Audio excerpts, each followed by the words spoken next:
Good evening. Welcome back to the Darkness on the Edge of Town Paranormal Radio Show. Joining us in the third hour of the show. We appreciate you spending time with us.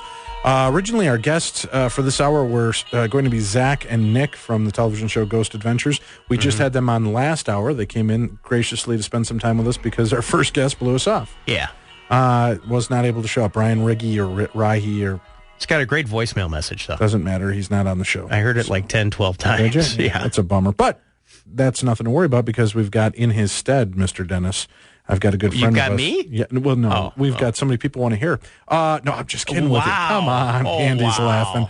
We've got on the line with us engineer and creator of the Ovilus and the Paranormal Puck, owner of ghostshop.com. We have Bill Chappelle, and I wanted to have Bill on the show, and I'm glad we could actually up this and get him on this evening. Bill, thank you for joining us here, especially last minute on the show. I appreciate you coming in with us. Oh, thanks, Dave. Tim, it's always a pleasure. Now, Bill, I want to talk to you about the Ovilus, and I had the chance finally to work with the Paranormal Puck with you this week when we were out at the Queen Mary, and definitely got a taste for what it does. And there's a lot of controversy about these tools, and I wanted to allay some fears for people straight out of the chute. I mean, first of all, when you created this, and for people that haven't heard your story, I want to kind of start back in the beginning with this. You created the Puck more as a goof, right? People were coming to you and asking you to help build something like the Frank's box, which is a linear radio scanner, and give them an alternative. And you being an engineer, you were kind of wrapping your mind around this whole deal. Had you had paranormal experiences in your life before that? You know, Dave, I have had a few, and at the time I was actually working on some different types of EMF equipment. And you're absolutely right. When I got approached about doing it, you know, the whole concept to me was pretty foreign, and I'd never seen a Frank's box at that time, and I got exposed to one, and I didn't believe it worked. And I took the whole thing kind of like a joke, and I've never hid that fact. I've been actually not proud of it, but very upfront with people about it because it has a lot to do with how the device came to be and how it's in the form it is right now, and probably a lot about why I'm even so skeptical on my own website about my own equipment and why I'm very careful to, you know, the way I present the equipment. But it was definitely a different type of scenario for me. I've always had a belief in the afterlife in one form or another, and I think I've always had a belief that there's something paranormal going on in this world. But the concept of actually communication, not so much, at least not up until a couple of years ago. Right. Now, when you had started tooling around with this, what made you decide to go with the method that you did for the Paranormal Puck? And first of all, explain to people what all features the Puck has. And I know it's going to sound like an infomercial, but I want people to understand that this isn't just an new Ouija board. This thing, it measures. What all do you have? Does it do the temperature? I can't remember if the Paranormal Puck has that. It does temperature. It does EMF. I break EMF up into component source, so it's got a voltage and frequency for each reading. It also has natural magnetics at the same time. There are actually 9 sensors that make up the readings the Puck does. And the basis behind the Puck was not just to try and work around with ITC. It was also to be just a data collection device. The Puck's got a large array of alarms that you can set up, and you can actually even trigger video capture off your PC or audio capture at the same time. And it's got features in the video tools to actually be able to set an object up in the view of the camera and then put an arrow on either side of it. So if you're looking to see if like a door moves or, you know, a ball moves on the floor or something like that, you can set this up, and then you can tell the Puck, you know, if I get this type of spike or this type of drop or this type of temperature change, then it'll actually start snapping, you know, photos of it and actually capture audio, just like if you were trying to capture an EVP.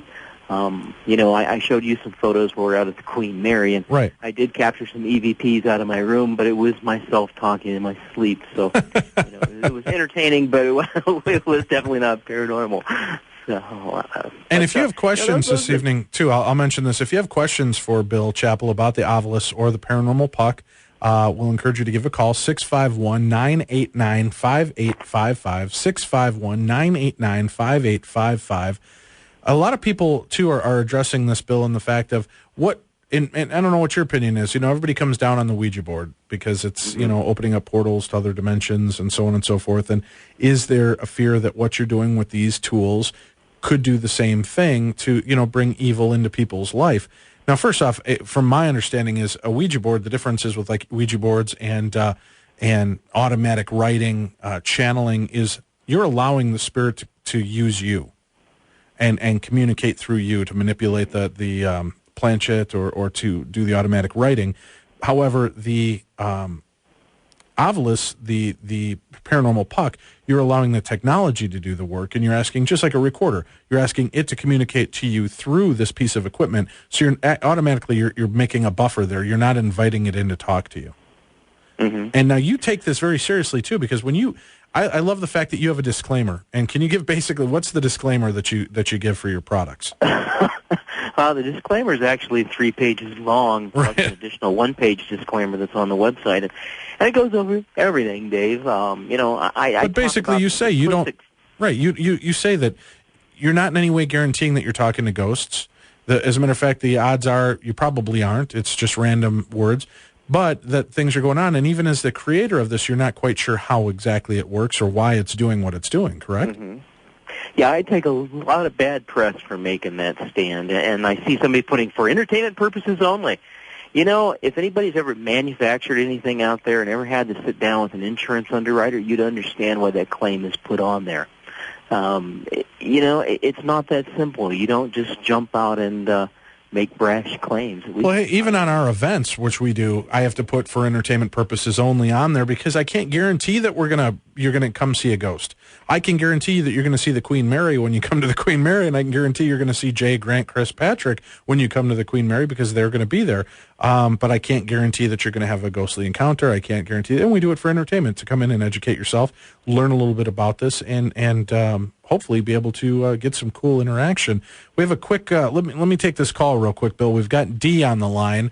Dee, where are you calling us from? I'm calling from Hopkins, Minnesota. Okay, Hopkins, Minnesota. Dee, and what question did you have regarding the puck? Well, I was just wondering what kind of background did he have? How did he get into this specialty of his? Because it just is so fascinating. Right, and that's a great question, too, Bill. Now, you actually have an engineering background. That's correct. And you, can you go, I know this will probably bore some of the people, but because this is important knowledge. What did you used to do? I mean, before you became the puck and the Ovilus guy, what kind of work did you do in the paranormal, or not in the paranormal field, but in the field of engineering? For a long time, Dave, I worked as a electrical engineer for a large robotics firm, and my job was to head up the electrical engineering department and design interfaces between our robotics equipment and other plant floor equipment. And this was mostly done in large, high-volume factories for injection molding and press processes. So, it was my job to make sure that all these machines were capable of talking to each other.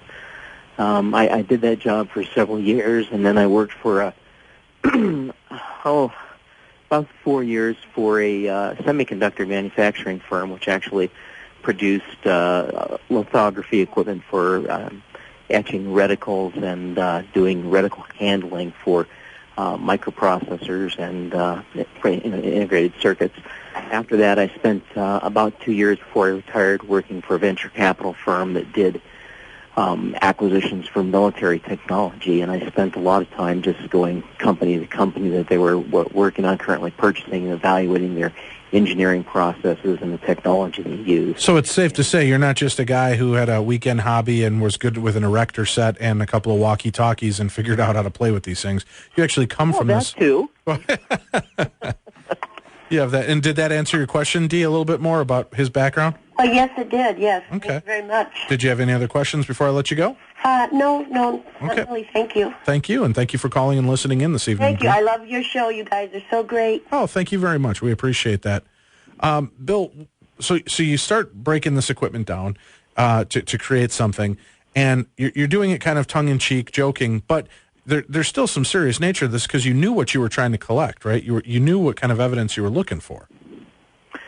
That's true, Dave. I never expected what I got. And, I've talked about that several times. And the first time I actually worked with the equipment and actually got it finished was at Waverly Hills. I had finished the hardware up and pretty much had a good idea how it was all going to function.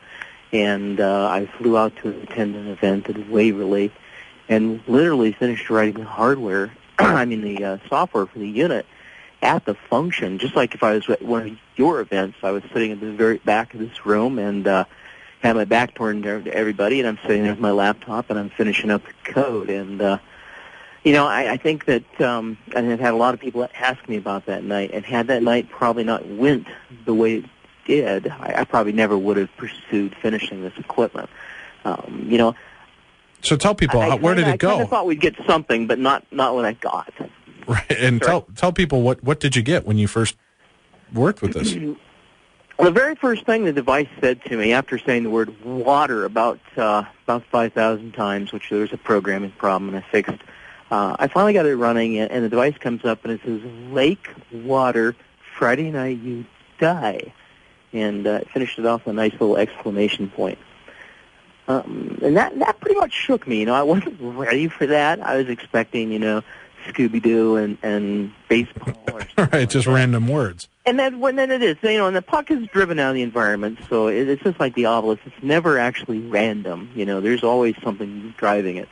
But I never expected to see the things I saw that night. I certainly didn't expect it to do the type of things it did. We had a young girl that came up to it, and she had said that she was an agnostic, and the first time she got near the device, it said the word Jesus, and the second time she came to the device, it said repent, and it would pretty much seem like it was tracking personality that very first night, and and people ask me this question all the time, and I don't have an answer for it. So if you want to beat me up over that, that's fine. No, that's good. How this happens, I don't understand. Now, do I understand the electronics and the software? Absolutely, I understand those things. But how this device is being manipulated to form some of the things I've seen, I do not understand. I don't have a way to prove or disprove it. I don't have a mechanism in place I can point to and say this is exactly what's happening. We've got to take our first break. We'll come back. We've got Joe is waiting online, creator of the Joe's Box, and he wants to talk a little tech talk with you, Bill. So we'll have him on the line with you. We're going to take a quick break. So Joe, stay tuned. All of you stick with us. We're talking with Bill Chappelle, the creator of the Ovilus and the Paranormal Puck, two of the most popular and new controversial paranormal investigative tools on the market. For more information on those tools, check out ghostshop.com. You can order them and have them in time for Christmas. You're listening to the best in Paranormal Talk Radio. We'll be back with more Bill Chappelle right after this. Good evening. Welcome back to Darkness Radio, on your home for Paranormal Talk Radio every Saturday and Sunday night, 9 to midnight. I'm your host, Dave Schrader. Across the board from me, Tim Dennis, and backing us up, as he always is, our own intern helper, Captain Andy Candy Pants.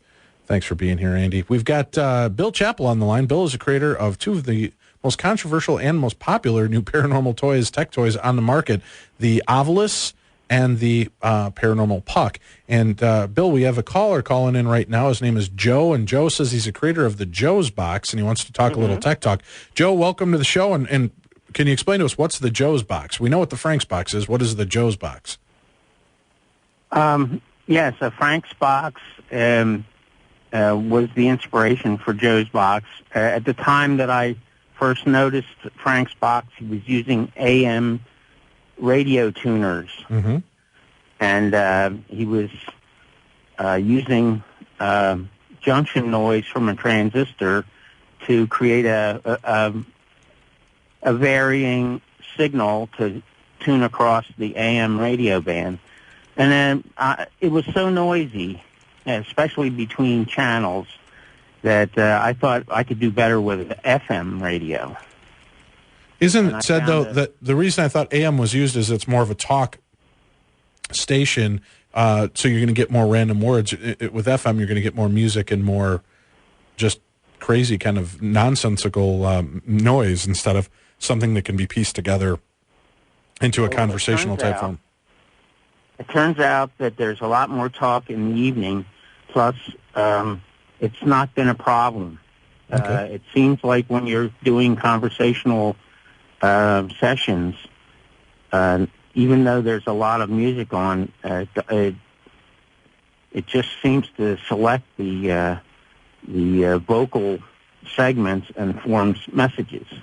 And again, for new listeners that are just listening, we're talking about new technology in the field of paranormal investigation tools, one of which is called the Frank's Box. Frank's Box is an AM tuner that goes up and down the AM dial and will never stop on a station. It just randomly pops from station to station.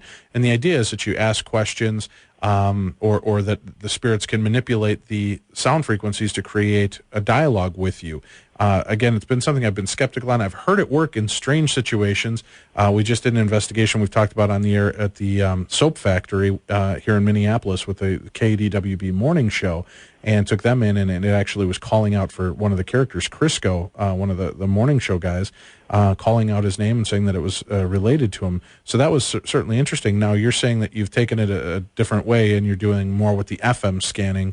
And now, did you have some direct questions for Bill that you wanted to get in on with the Tech Talk side of this?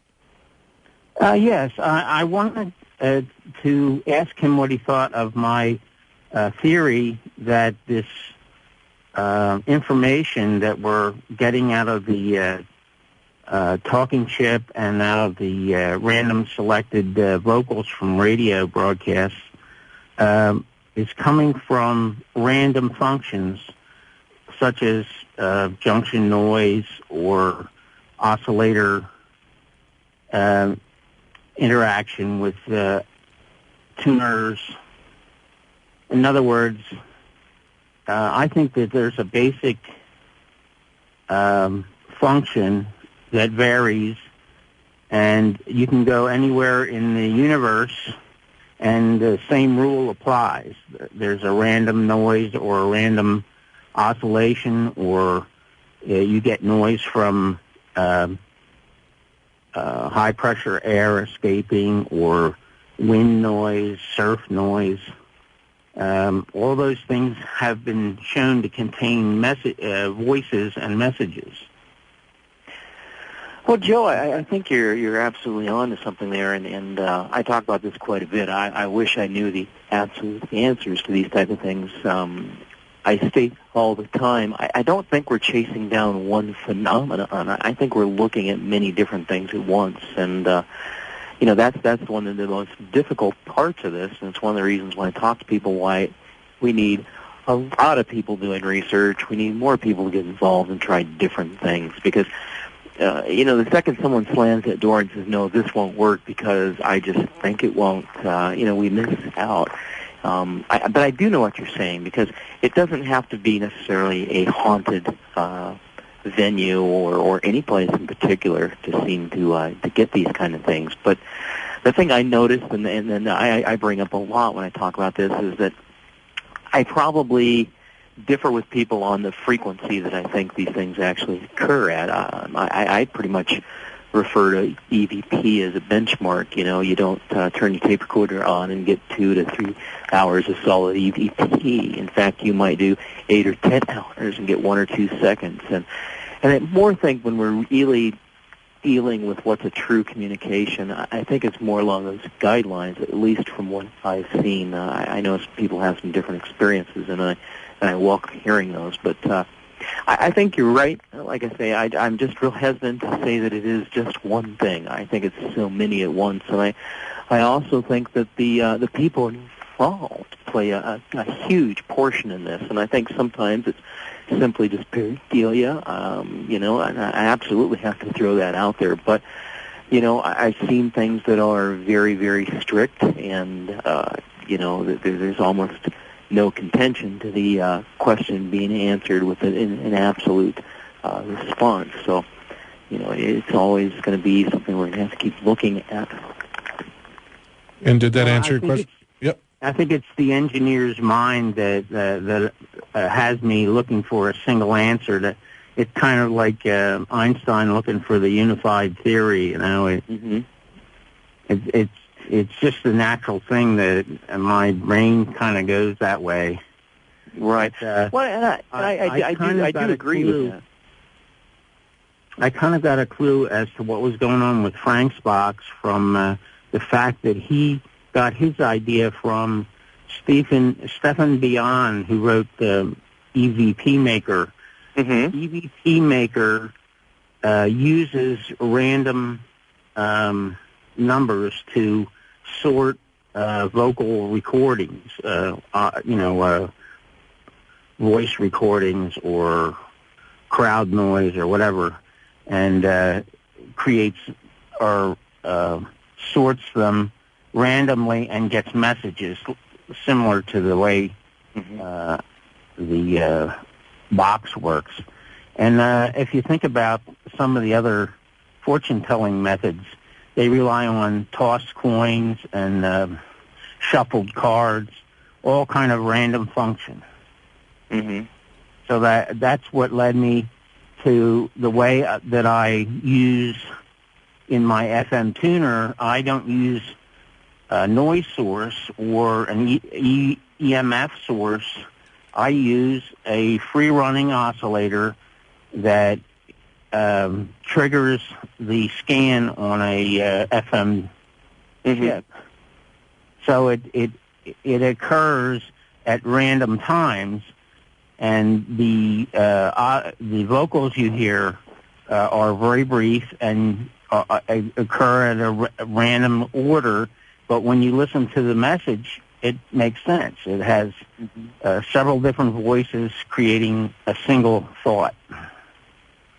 So do you believe, do you think, Joe and Bill, that what we're doing is we're tapping into some universal energy that just is out there, and that, necessarily may not be ghost in nature, maybe alien or interdimensional? Do you think that there might be more of a case said for that?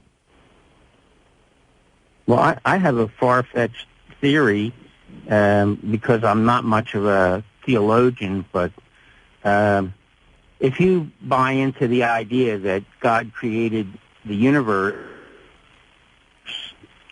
and that time is kind of an occurrence that happens in our dimension but may not be the same elsewhere in the universe, that everything that we think and is planned for us or is done in the future has already been created, and that we're tapping into that information, and that the information is right at our fingertips all the time in the form of random function. All right. Well, Joe, we got to move on to a break here real quick. I want to thank you for giving us a call and sharing some of your thoughts and theories with us, and thanks for tuning in and listening to us tonight, too. Thanks for listening to me. You bet. And, Bill, we'll be back with you, and I want to talk about some more of the controversial news about the Ovilus, people that are out there making claims about it, and let's talk about that and talk about what the truth and separate fact from fiction on that, okay? Sure. All right, we'll be back with more. You're listening to Darkness Radio, home for Paranormal Talk Radio every week, Saturday and Sunday night from 9 to midnight. Our guest is Bill Chappelle. He's creating he's created the Ovilus and the Paranormal Puck. You can get more information on his creations at ghostshop.com. They are two of the most popular and amazing pieces of equipment that I've been able to experiment with. Check it out. We'll be back with more. Bill Chappelle is the modern man. We've got him here on Darkness Radio, creator of the Ovilus and the Paranormal Puck. Welcome back to the show. You're listening to Darkness Radio here every Saturday and Sunday night, 9 to midnight. Our guest this evening, Bill Chappelle. Bill, thanks again for joining us on short notice. I appreciate you being here. Oh, absolutely, Dave. I appreciate the chance. Bill, there's a lot of speculation and a lot of false claims and allegations about the Ovilus and how you're hoodwinking society. Why don't you address some of these allegations that you've heard, and can you talk to us about it? And again, just so people know, I've asked Bill too, when you play with the toys that he has, like the Paranormal Puck especially, you plug it into your computer, you've got software, you type in a question, and I ask, how do I know that the typewritten word is not recognized by whatever's in there, and it's going to throw out words to me? So Bill said, and he's told me, well, Dave, you could just ask questions and hit the enter key. You don't have to type them in, and I've still gotten just as weird of responses as though I had typed them in. There is no microphone on the Paranormal Puck. Is that correct? No, right. Absolutely not. So, I mean, this is, I mean, that's a good skeptical point. You know, people want to know how these things work and how it can do these things. How you can take an Ovilus that has no camera, no microphone on it, take it out to a location next to the highway, and when you turn it on, it says highway, cars, you know, horns, lights, broken glass, or something like that, and it's able to, like, it knows where you're at. I mean, as a skeptic, do you see how that just seems so strange to those of us on the outside? Oh, absolutely, I do, Dave, and something I've taken to start doing. And if anybody if I do attend quite a few conferences in different locations, and anytime if you catch me at one and you're really curious, I'm more than happy to sit down one-on-one, and I'll go through the source code with you line by line. You know, I've gotten a lot of people that have accused me of stacking the deck with paranormal terms. But first of all, if you actually go through the list that's in the Ovilus, maybe stretching your imagination, you could say 20 of those words have a paranormal slant. So, you know, less than like 3%.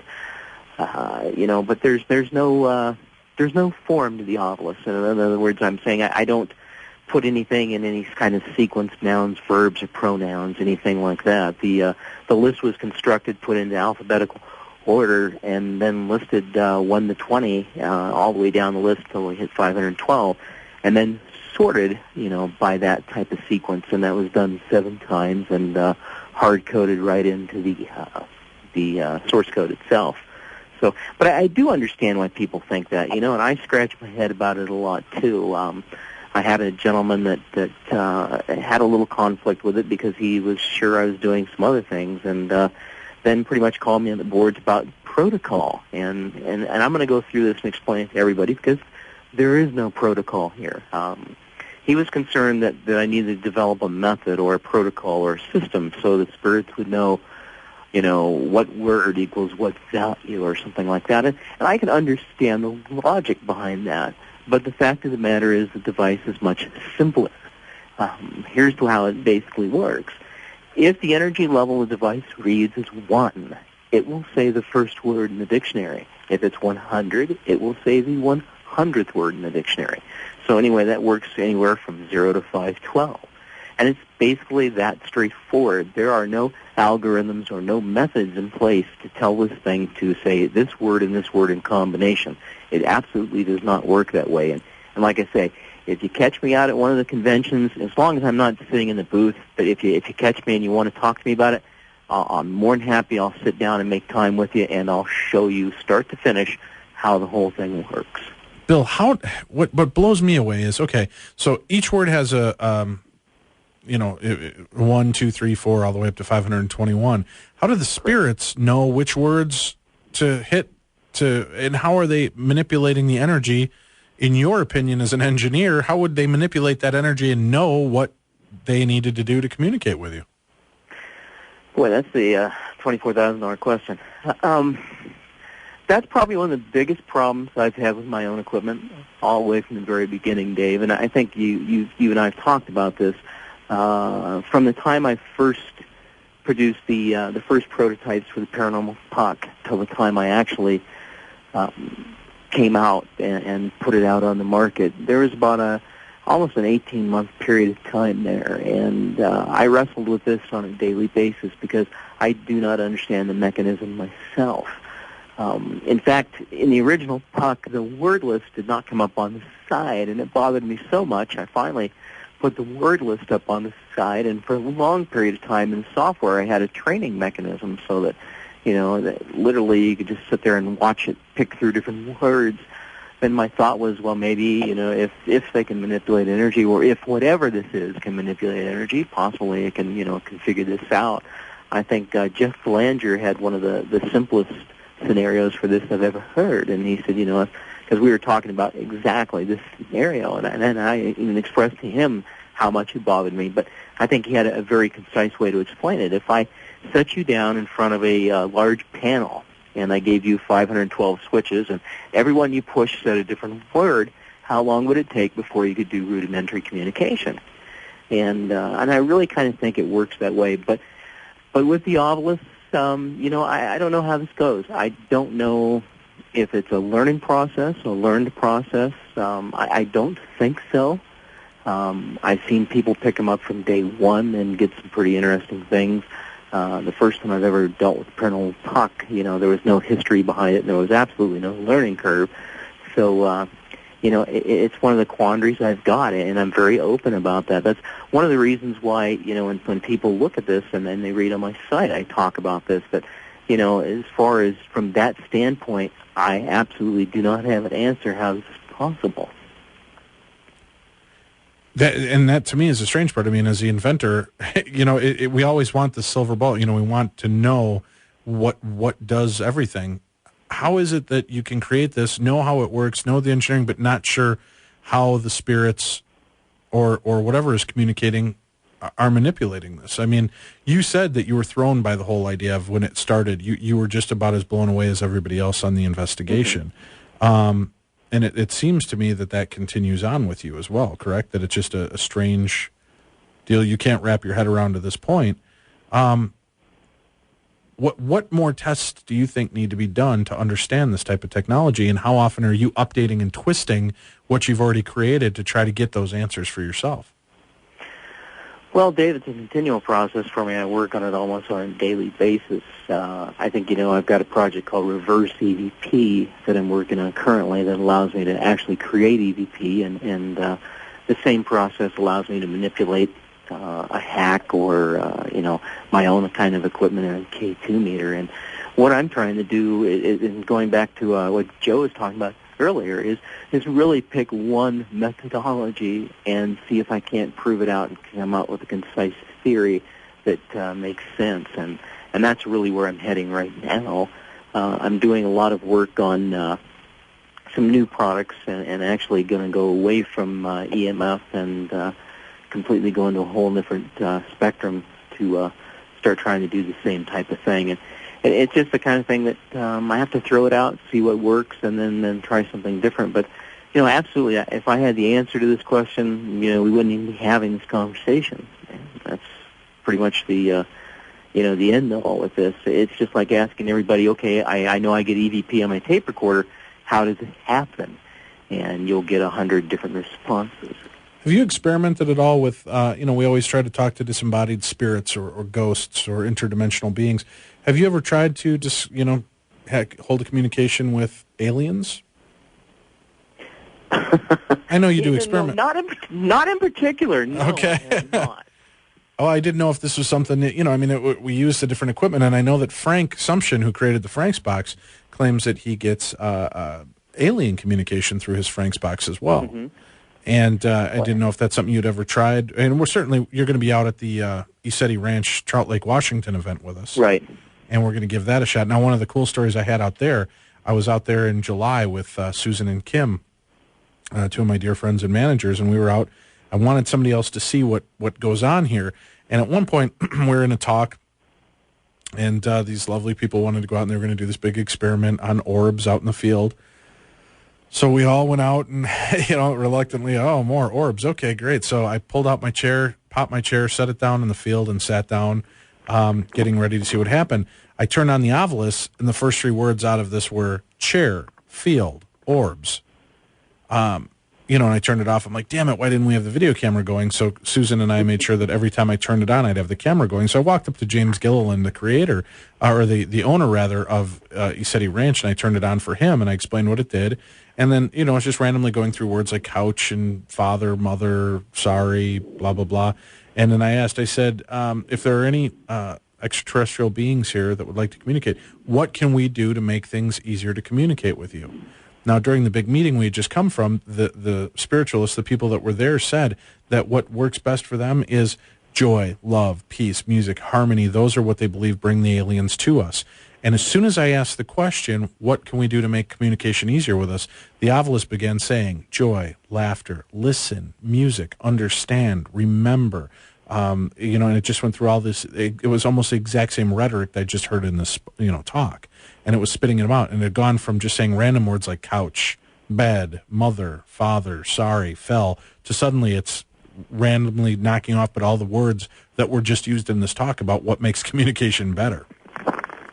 So, we're seeing that is another way to utilize the equipment as well, and try to think outside the box with it. Bill created it and wasn't sure how it would work or why it would work, but, it did. And so you're encouraged to try these things and report back. We're going to take our last break of the show. Stay tuned. You're listening to Darkness Radio with our guest, Bill Chappelle. Bill, we'll be right back with you. You guys stay tuned. We'll be back with more. Hello, kiddies. It's the Crypt Keeper. Welcome back to the radio version of Hell. Darkness Radio. Good evening and welcome back to Darkness Radio. I'm your host, Dave Schrader. Across the board from me, Tim Dennis. Hey, folks, if you're going to be out driving here in the Minneapolis-St. Paul area, please be careful. The weather is bad. It's snowing hard. It's slimy and slippery and wet outside, so please, please, please be careful. Our guest this evening is inventor Bill Chappelle. He's an engineer. He's created the Ovilus and the Paranormal Puck. Bill, I have a question from Ryan in our chat room, Ryan from Orpit. He says, I don't have an Ovilus, but I've heard from people that the device sometimes says something not programmed into the machine. Has Bill ever been witness to this? Yes, I have, and I've heard it, I would say personally 5 or 6 times, and I get emails sent to me on almost a daily basis where people are sending me things. Some of it, I'll be very honest, Ryan, I think is nothing more than pareidolia. Ovilus doesn't have the cleanest diction in the world, so sometimes I think it's just a misunderstanding.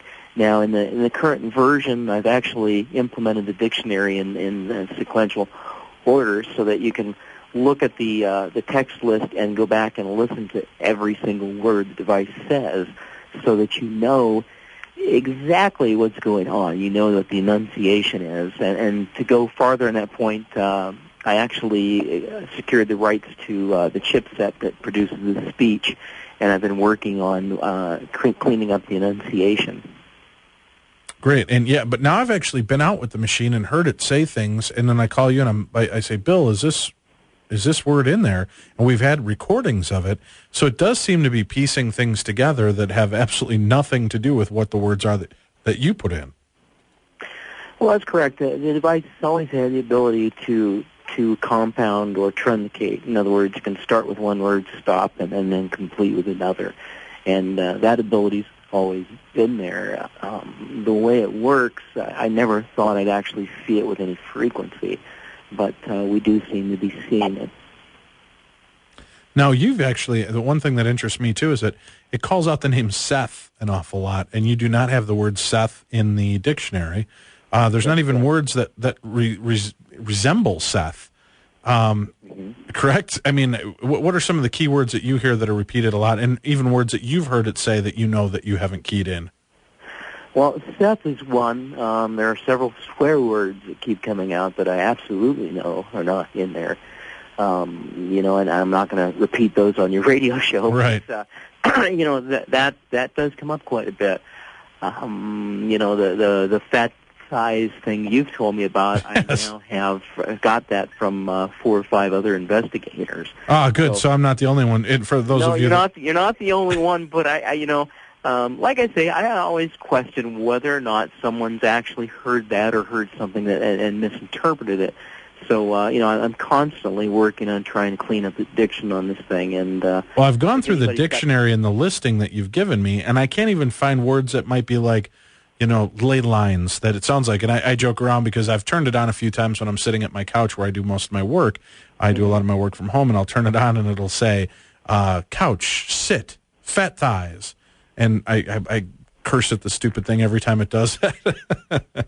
Hey, how dare you? I got feelings, But, yeah, a lot of people have heard that, and they'll hear it. It almost seems like some words are keyed around people because I've been in locations where somebody else's Ovilus is there and it's never said it, and I walk past the Ovilus, and it'll actually call out fat thighs, which is hurtful, Bill, and I'm going to need some money for treatment on that if you can help. Counseling. Absolutely. No, in fact, I was just answering that in the chat room. Somebody says it could be a programmer screwing around. I'm the only person that programs this thing, and, like I say, if anybody ever wants to question how it's done, I have copies of every single version of the source code, and I am willing to go line by line with anybody that wants to look at it. So, I don't play those kind of games. There's no reason to. Now, Bill, what other, mention quickly here, we've got about 3-4 minutes left on the show. what other items do you have available right now, and what can people find on the websites? And do you recommend your own product for paranormal investigations? What do you really think of the Ovilus and the paranormal puck for yourself? I use the puck quite a bit. The Ovilus, I built as to have a handheld device. It always seems like you go into that investigation where you're up in attic or for whatever reason in some kind of nasty old basement or out somewhere where a PC is not practical. But I recommend everybody use everything. I don't see this stuff as being replacing anything. I recommend you have a good EMF meter, a good flashlight, a compass, a tape recorder, all the standard things that ghost hunters use. I use a K2 meter myself also. I have, a ghost meter. I have a couple different types of EMF meters. And, I built it as a supplement, not a replacement. Do you think with the advent of all the technology that's coming out, do you see that there's going to be something you think we're going to be able to bridge this strange little gap between the living and the dead, or this universe and the next, or this parallel line in the next? Do you think that that's something that we might see happen here in the next couple of years? That's difficult to say, Dave. I'm not sure, so far as what we're even seeing, I'm not sure what it is. And as far as when I talk about it, is a phenomenon paranormal?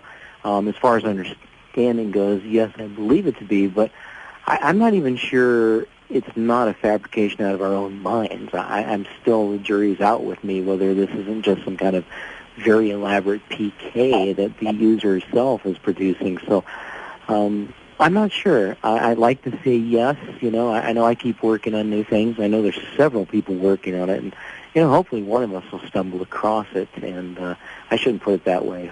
By diligent research, one of us will probably possibly find the answer. But is it a year away, 2 years away? I don't know. I always hear grumbling out there, people hinting that, there's the new great thing coming out. But I haven't seen it yet. I certainly hope so. All right. Well, Bill, thank you very much for spending time with us here this evening. If you guys have questions for Bill regarding the equipment, you'd like to separate fact from fiction from a lot of the BS that's being slung around on the Internet, Bill's very approachable. How can they email you, Bill? You can reach me at bill@chapp.com, and that's just CHAPP.com, or you can go to ghostshop.com and hit contact us, or at digitaldowsing.com and reach me that way. Right, and there's ways to contact Bill there with any questions you have regarding any of this. And one of the fun things, we've got about a minute left, one of the fun things we just did at the Queen Mary, Bill had taken the puck into the pool area. And, we're known that there are two little girl ghosts supposedly that haunt the area, Sarah and Jackie. And Bill had typed in, how many kids are here? And it came back and typed in the word two, TWO. Then it said kid equals, which to me is very interesting for that. And then we were trying to reach out to Peter James, the psychic who was aboard the Queen Mary for so many years. And he asked, is Peter James here? And it says couldn't. And then when you asked for clarification, it said dead, period.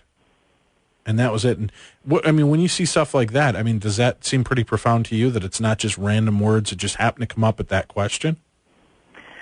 It does at face value, Dave. And like I say, if when I work with a puck, it can, even a contextual answer is not the only litmus test. I go back and I'll take the actual log files for the period of time it's running, and I'll do a statistical analysis.